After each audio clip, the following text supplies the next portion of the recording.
Turtle Beach X12, and it actually came with a surround sound processor.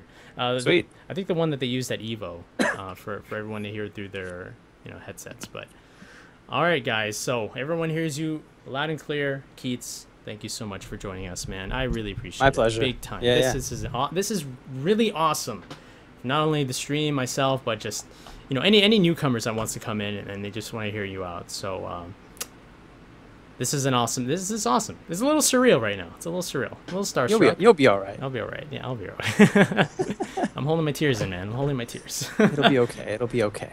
All right, Keith. So, where should we start? Let's see. There's quite a few things to talk about. You know what, Keats?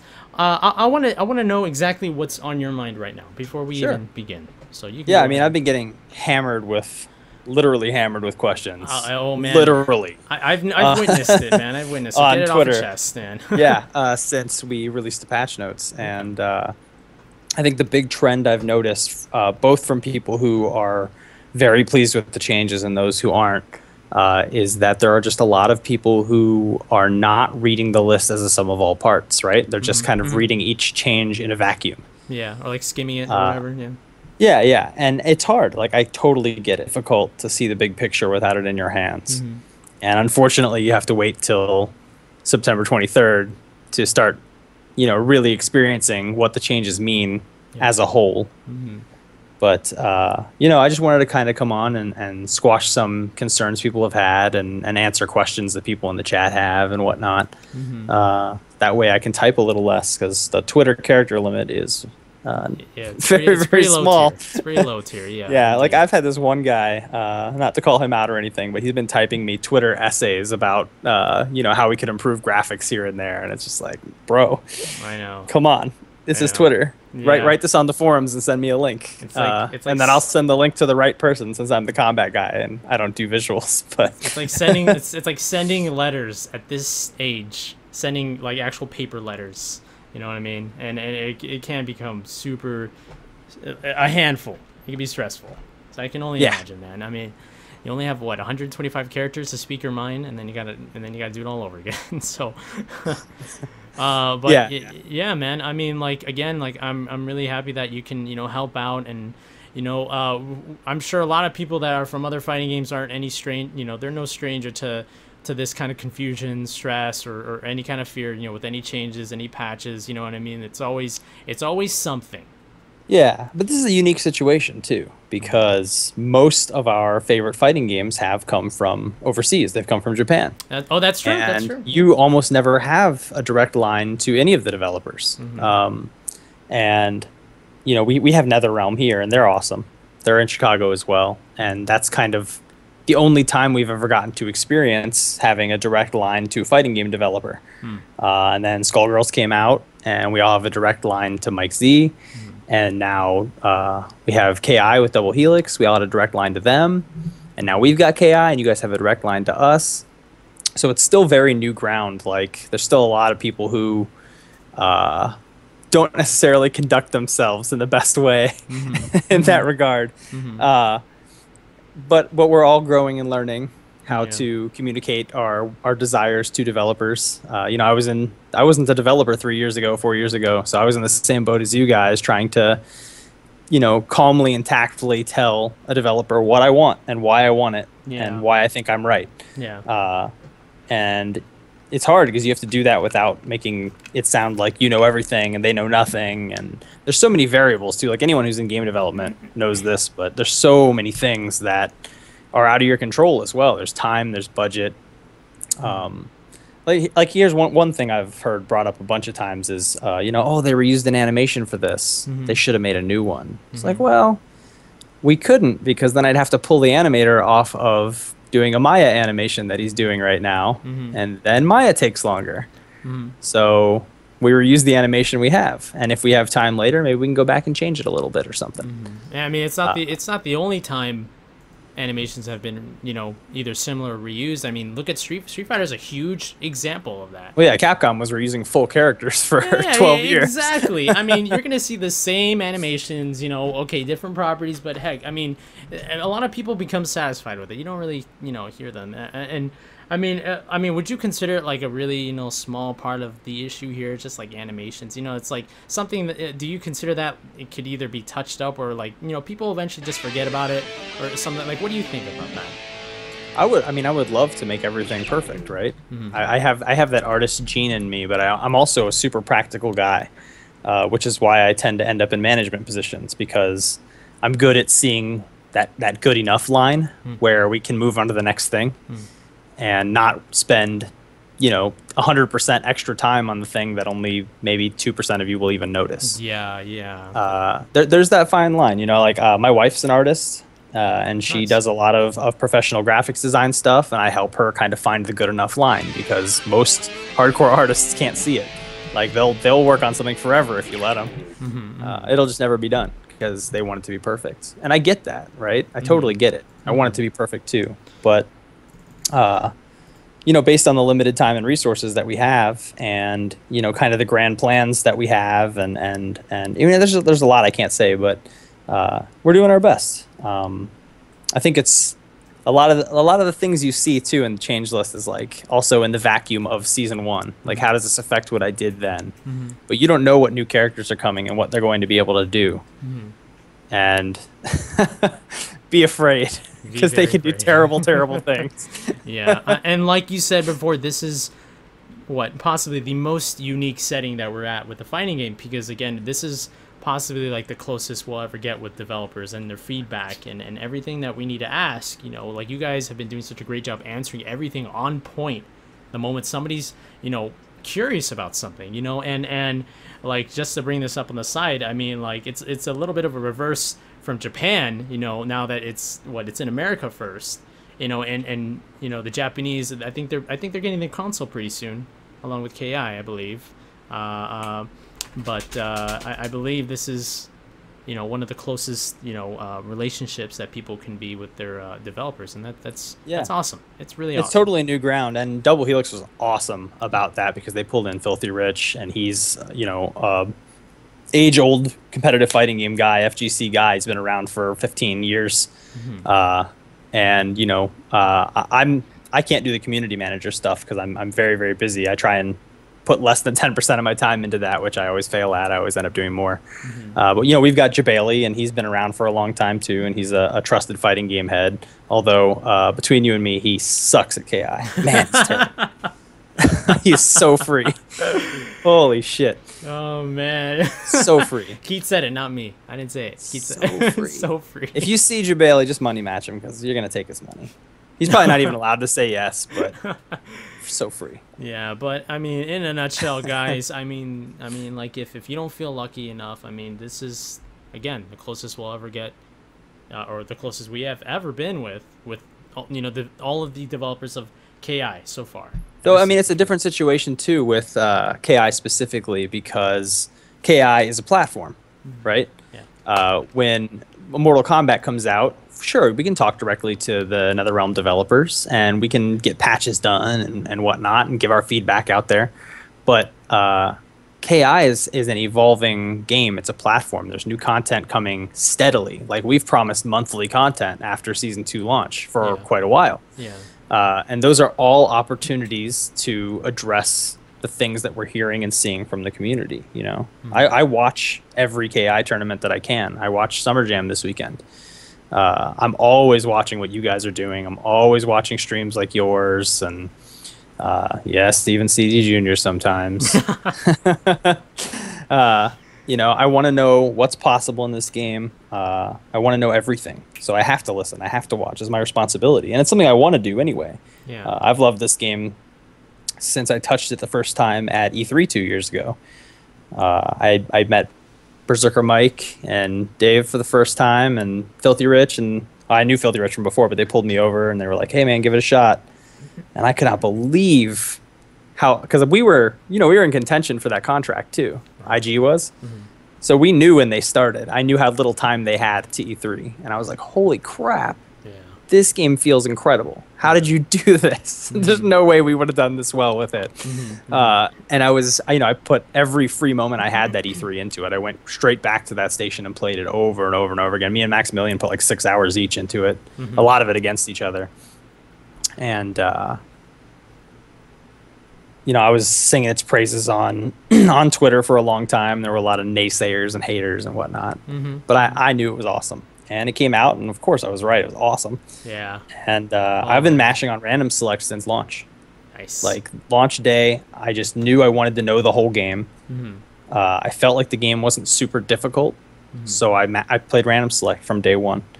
And I have a really solid grasp of all the characters. And when I found out a couple months later that we had a chance to do season 2, I played even harder and played on random select just as much. I just wanted to know every little nook and cranny of every character as best as I could, so that I would have a shot at doing you guys proud. And that's great to hear, man. I mean, that's probably one of the most reassuring things I can think of. Just you being able to play your game, probably just as much as any of us, maybe less or maybe more. You know, I think a bunch of you guys have my number. I can't play as much as some of you guys do, but I'm not going to be free at all. I'm no pushover. And Filthy Rich has my number. I can't reach that. I don't understand his thought process. I cannot read him. Everyone's had their thing with Filthy, man. He just makes you feel so worthless. It's ridiculous. He does. Like, I think I've got it. I think I know when the next counterbreaker attempt is coming in. I'm so wrong every time. He was actually the first person that wanted me to not play KI for a month. Like, I just didn't want to touch it. Yeah, because I was thinking this is not fun. I was just learning the around the world auto doubles, and he's pulling out all of these impossible traps and hails. I'm just like, okay, break time. And yeah. I always felt like I was like, oh man, a couple matches I can fight you in neutral, because that's Street Fighter fundamentals. I've got those in spades. I've been playing these games for 15 years competitively. Yeah. I have an Evo top 8 medal. Nice. I can do this. I'm not scared of anybody. But then we get into the combo game, which is the second half of KI, which he obviously has my number in that, and just man. He has such weird timings on his break attempts. Yeah. He does them so late sometimes. He's too. I can't read him, man. Yeah. He's my nemesis. I mean, he's pretty much everyone's nemesis at this point. But now that you're I buffed his character. Let's go. Now that you're talking about combos, that actually brings up a couple questions already. Some really interesting questions. There's one in particular that somebody asked me today. Somebody asked me, okay, since the damage with the first hit is increased. Oh right? Boy, yes it is. Now someone actually, it was really a good point. It made me think of what I said, like the importance of shadow counters. Now I wanted to ask you personally, since every first. Now, correct me if I'm wrong. You can stop me whenever. Since every first hit has increased damage, does that also include shadow counter? Since it's the very first thing that's touching you, a shadow counter. So you get the damage bonus on the first hit, not the first move. Gotcha. Okay. So you would get a damage bonus on the first hit of the shadow counter, but not all 5 hits of it. Okay. That makes single moves hit harder than a multi-hit move would from that bonus. So the multi-hit moves are a little bit worse for wear there. But on the counter side of that, shadow counters are available a little less often, so you're going to be able to use things like forward heavy kick with Jago and triple axe with Thunder. That's true. A bit more often. A lot of abuse. 20% isn't a ton, but it matters. Like it's enough that you're going to think about when you spend your meter from now on. Yeah. Whereas in season 1, I found myself, and we polled a lot of players, and I've talked to a lot of you guys, at Evo and SCR, et cetera, et cetera. People just weren't thinking about when to spend meter because it was going to be back so fast. And I could not tell you the last time I saw any character other than Thunder do a meter ender.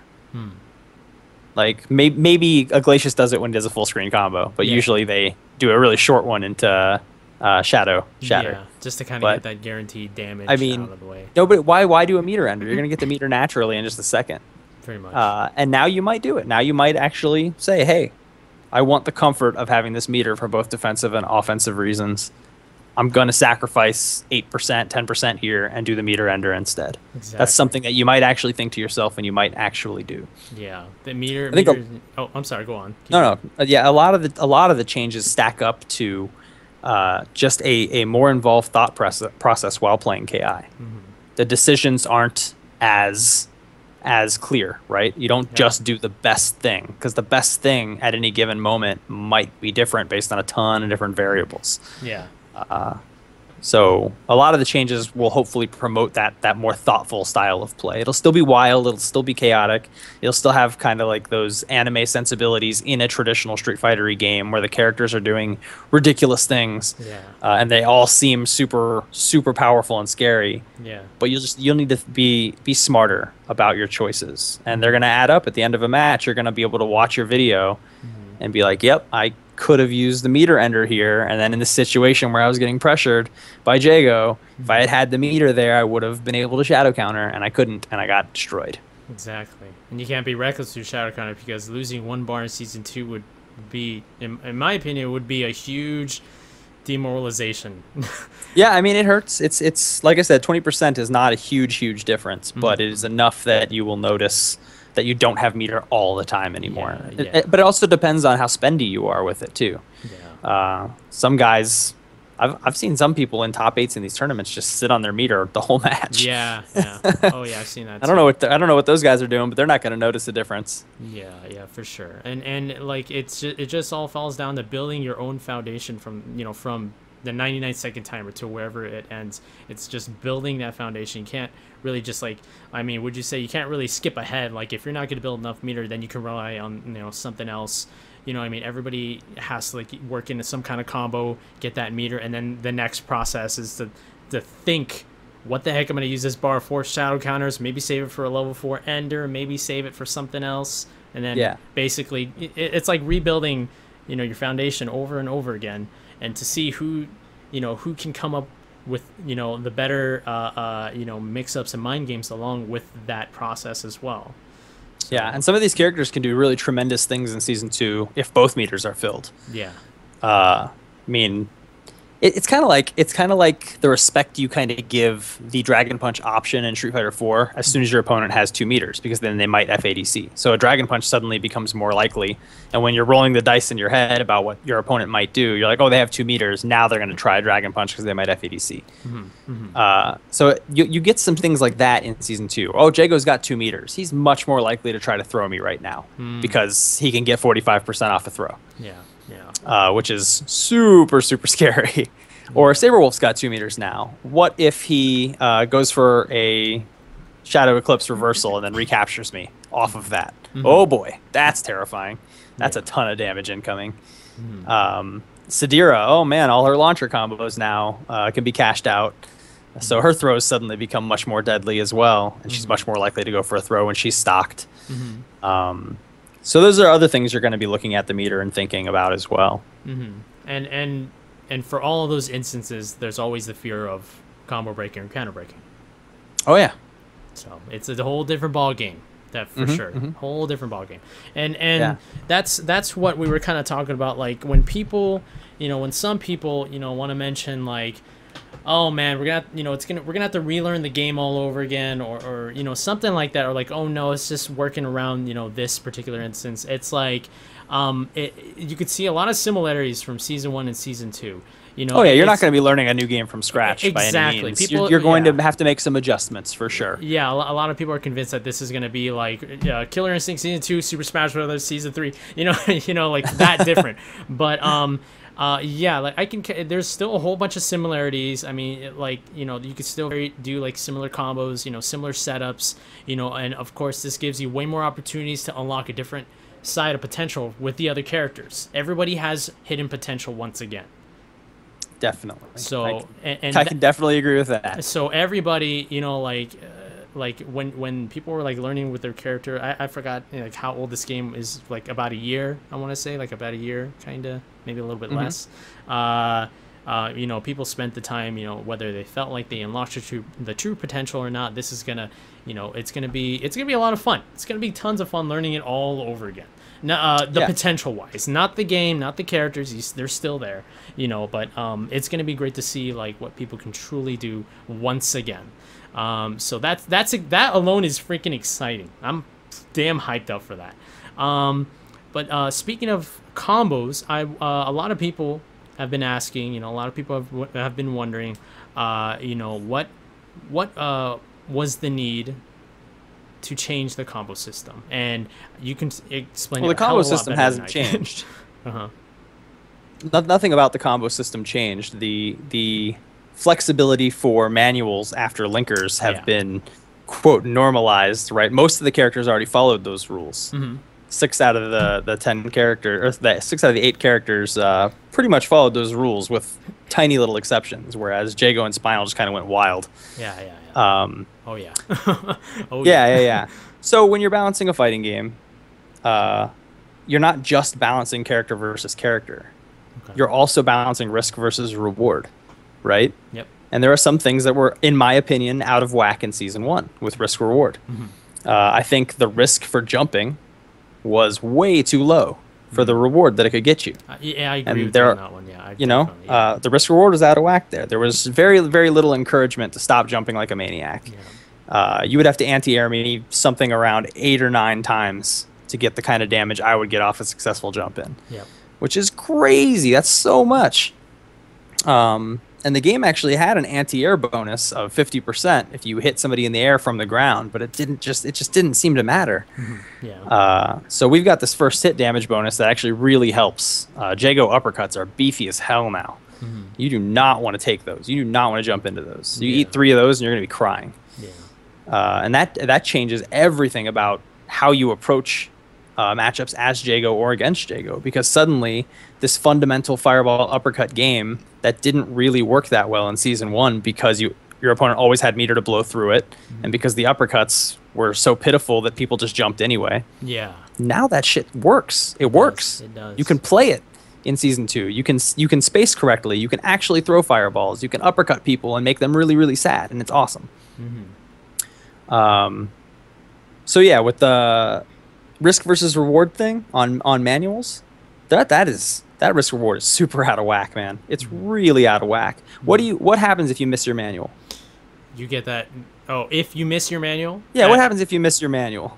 On the offensive, well, you'd be caught, or not be caught, but you'd be, still going the process of manuals, and if you drop the combo, then it would kind of turn into a frame trap. Exactly. So the risk for doing a manual is that if I mess up, I get a frame trap. Come on, man. That is so good. And then you have all these characters who can basically just pick a random manual and completely circumvent the designed risk reward of the entire breaker system and just go nuts. That's true. You're forced to try and break the linker. You have to try to break the linker. Exactly. But then there's no incentive to do a stronger linker with Jago. You just do the light one and then go back to doing a random manual. And you know it. You play the character, and we've all seen it. People just get locked out. Because what are you going to do? You can sit there and let him eat you alive, or you can try to get out. Yeah. But you're looking for a pattern, or you're guessing. Yeah, like I actually was the least vocal about any of these changes up until like right now, since we're doing the podcast. But I like my experience, and with manuals, I definitely didn't really see myself utilizing counter breaks. My first instance was the craziest manuals I can think of to force them to lock out. Totally, because you didn't have to play that half of the game. If you were a Jago, or to a lesser extent Spinal, you did not have to play that half of the game. You just did incredible manuals and let it handle itself, right? Oh, they broke me this time. The odds are against them. Next time they're not going to break me. As long as I'm random enough, I'm going to get a lockout, and then I'm going to do heavy double light linker, heavy double light linker, heavy double light linker, uppercut, and then I'm going to get 60%. I'm going to have a ton of meter. But remember that a combo breaker is not as punishing as it was. You can quick rise. It's not the same situation as it was. So the risk reward there is also, in my opinion, improved.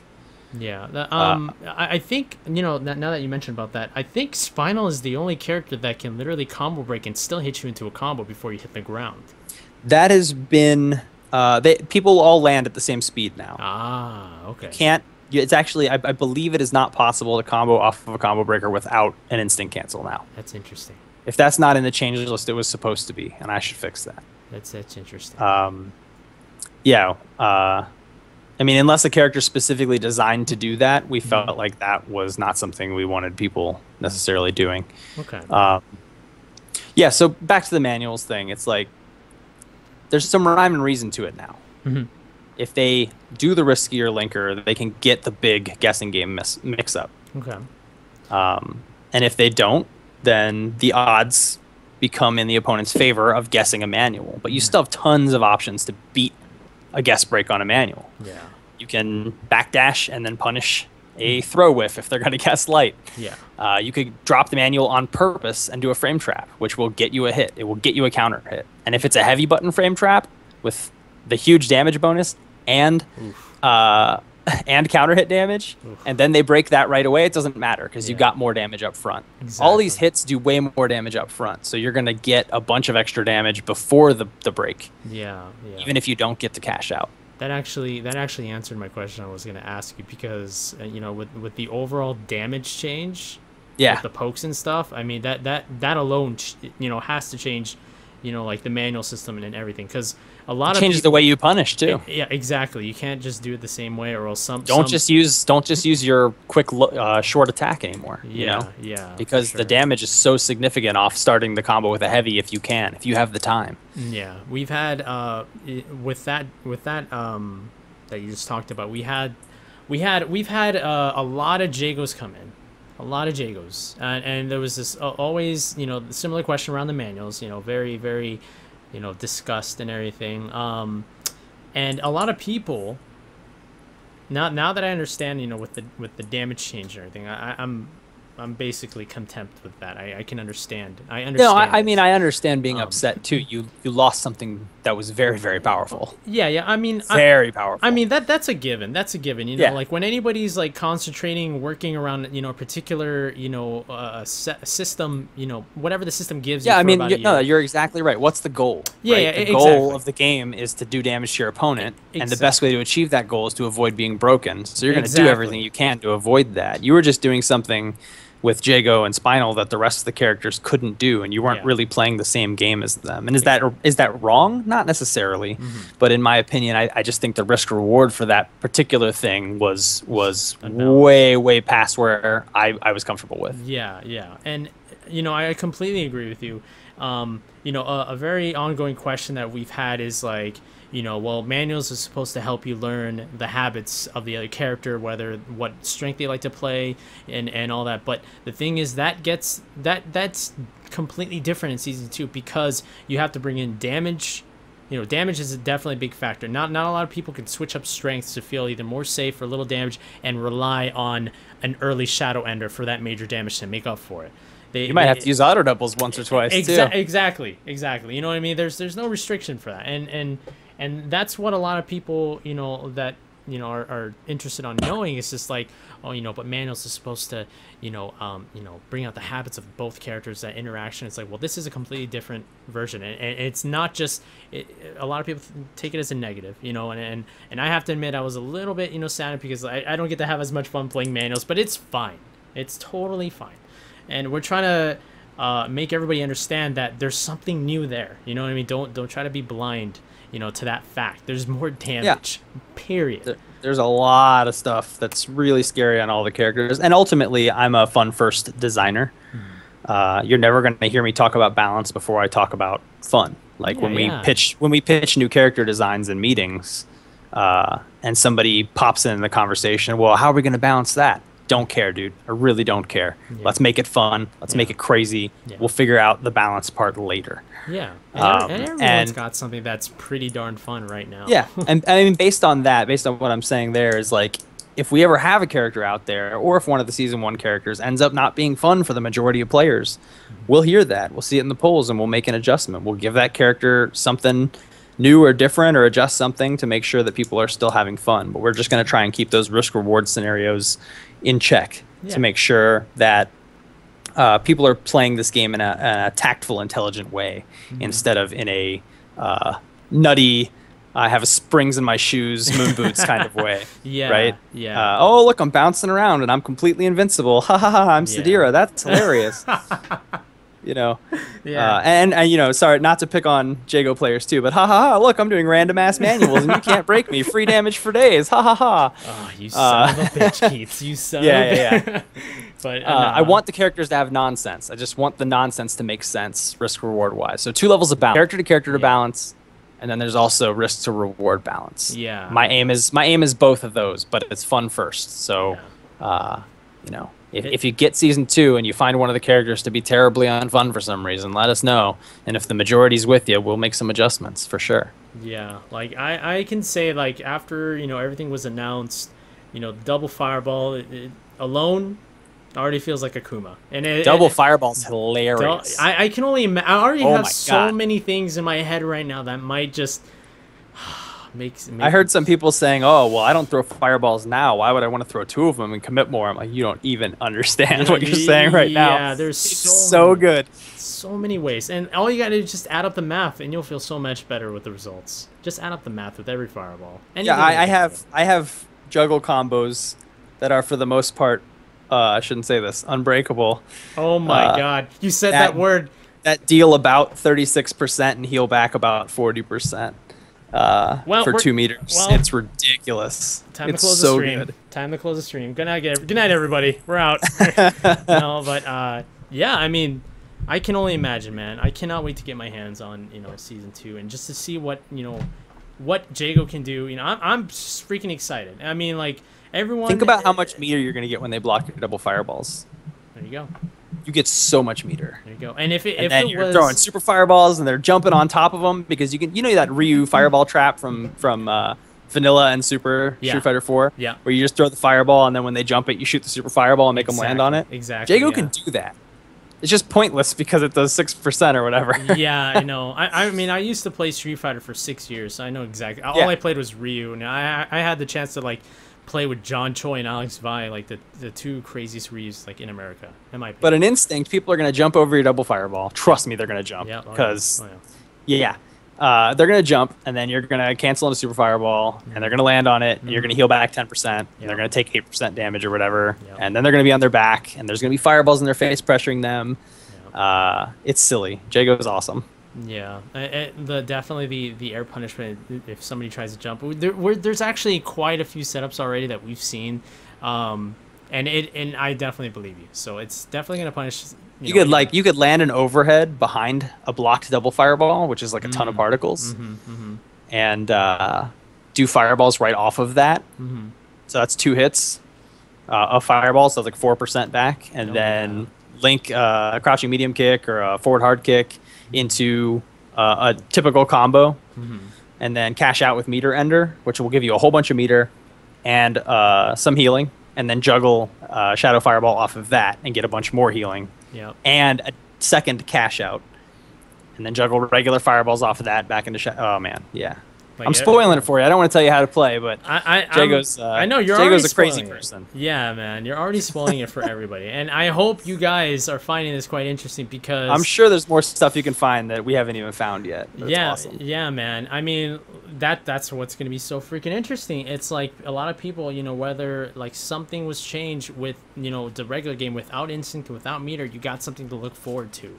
You know, regardless, you know, then and it kind of makes me a little bit sad when I hear a lot of people, you know, say right away, you know, oh, Jago's dumbed down, he's low tier, he's whatever. It's just like, it's not like they just cut his arms and legs off. He's got a lot of interesting stuff, and I have a feeling that, you know, a lot of these guys that, you know, whether they had like second thoughts about their characters, you know, of course everyone, regardless of what they say right now, they're gonna jump into the lab the moment they get that game, and they're gonna see exactly what they can do. Oh, for sure. And you know what I mean? It's just like it's and there's going to be that guy who quits Jago and then goes online and gets blown up by somebody who's stuck with him, and then he'll finally see it and he'll be like, "Oh man, I guess I was wrong." LCD, I think he's talking to you. So there has to be a best character, there has to be a weakest character, because they're not all identical clones of each other, right? Yeah. But the idea is to make that such a foggy gray thing that when you guys are trying to figure out who the worst character is, you can't figure it out. Yep. Right? Yep. And I've seen a lot of people just immediately jump and say Jago and Sidier are the worst now. Yeah. And you look at these change lists and you see a bunch of characters who kind of got buffs and a bunch of characters and 2 characters who got a bunch of things removed. But those were like the unfair things that were, you know, the risk reward was out of whack or they were unintended. And in the case of Sidira's super long unbreakable free 60% Yeah. instinct stuff, which wasn't even hard. Like, you can't Tiger knee 8 times in a row. You haven't practiced at all then. Yeah. Uh, It kind of like it just, again, like mostly with everyone thinking that Sadira and Jago is just, you know, like all of a sudden that they think that, oh man, they're just not viable anymore. Like I've seen the stream. Not only are they viable, but they're terrifying. Yeah, I've seen the stream. When you guys showed them off. I watched it. Yeah. And I was at the edge of my seat. You know, I was like, There's a reason we started with Jago and Sadira at the beginning of that stream. Yeah, I kind of figured. But I saw everything. And Yeah. and immediately right there, you know, like it didn't look